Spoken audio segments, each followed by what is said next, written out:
Hey guys, welcome to another edition of I Remember. This time we are covering a system that actually has a lot of good memories and maybe even some bad memories too. And even though it's not a retro system, it is a system that is not in store shelves regardless. So, I remember the original Xbox.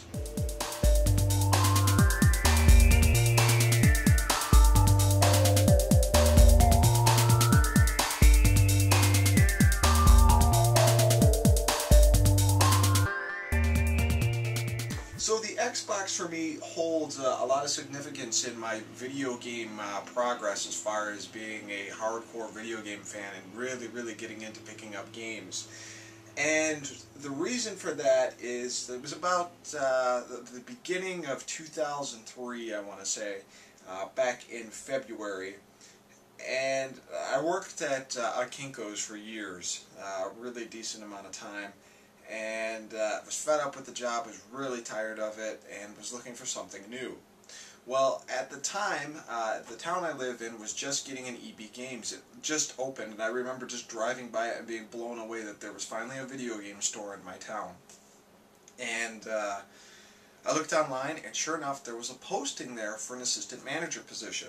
Well, I went ahead and applied for it, and I got the job, and I was really excited because to me this was kind of my first steps into getting involved with the video game industry, even though it was more of a frontline grunt kind of deal. And you know, I got the job and did the training and everything, and started there, and absolutely loved the job. I wasn't there very long for various reasons, and I'll get into that in a little bit. But, you know, I loved the whole layout of the store. I was a big PS2 fan. We had a GameCube, so we were playing GameCube games as well. And the Xbox was there. And a couple months prior, I had been kind of thinking about getting an Xbox because I was a huge fan of the original Deus Ex game that was released for PC. And I had a great time with it, and I also had it for the PS2. Well, still not making a lot of money at the time. My PC wasn't up to stuff as far as being able to have like a lot of RAM, high video card, because I've always been in more of the audio production side of things, and a video card you really don't have to worry about that. But I figured getting an Xbox would be a cheaper way to experience the sequel to Deus Ex: Invisible War. And sure enough, with my brand new employee discount, EB Games actually offered a discount on their systems, which is another weird thing because if you talk to certain people, they say no, they didn't. But I decided on my first day of working I was going to pick up an Xbox and pick up Deus Ex: Invisible War. And you know, taking this system out of the packaging, it was cool because it was such like it was a heavy-duty system. This thing just weighed a ton. It was big, but it had the Ethernet jack right into it, and you were ready to rock. And I'll never forget what my wife said to me. She said, "I thought you didn't want an Xbox. I thought you were never interested in an Xbox." And I was like, well, yeah, but for this game, it's well worth it. And while this Deus Ex isn't as good as the first one, it was still a great game in its own right and well worth picking up an Xbox for it. But man, you know, after that, after opening the system up and playing this for a while and renting a few different games like Wolfenstein and stuff like that, it became really apparent to me that I needed to try this thing called Xbox Live. And we got a gigantic discount on Xbox Live stuff because we were EB Games employees. So I remember finally picking up a card and getting the headset and everything and playing with one of my coworkers, finally loading it up. And one of the first few games we played was Mech Assault, which is really awesome, and Return to Castle Wolfenstein, and that was tons of fun. And it was just so cool finally being able to get a system where you didn't have to buy an additional network adapter. You could plug in and start playing. Unfortunately, I had AT&T broadband at the time, and they shouldn't have given me a contract for it because I was way too far from the hub. So I was getting disconnected like daily, but still had just an awesome time with the system. And another nice thing about picking up the Xbox was the fact that I was going to be able to further educate myself to my customers as far as Xbox games go. And I did start picking up a lot of good games. Some of my favorite Xbox games at that time, of course, Halo. I got into Halo, but more on that in a little bit. Halo 2 came out the following year, and that was excellent.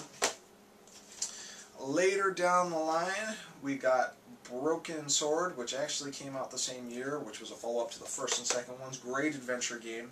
And one of my favorite games on the Xbox system, The Indigo Prophecy, which is by Quantic Dream, who later did Heavy Rain. And this, again, was another great game that had a lot of different paths and a lot of different outcomes. And the ending got really, really weird, which me and my buddy Rick always make fun of, because the story was going so good, and then all of a sudden they throw this weird crap into it. But still, just tons of fun.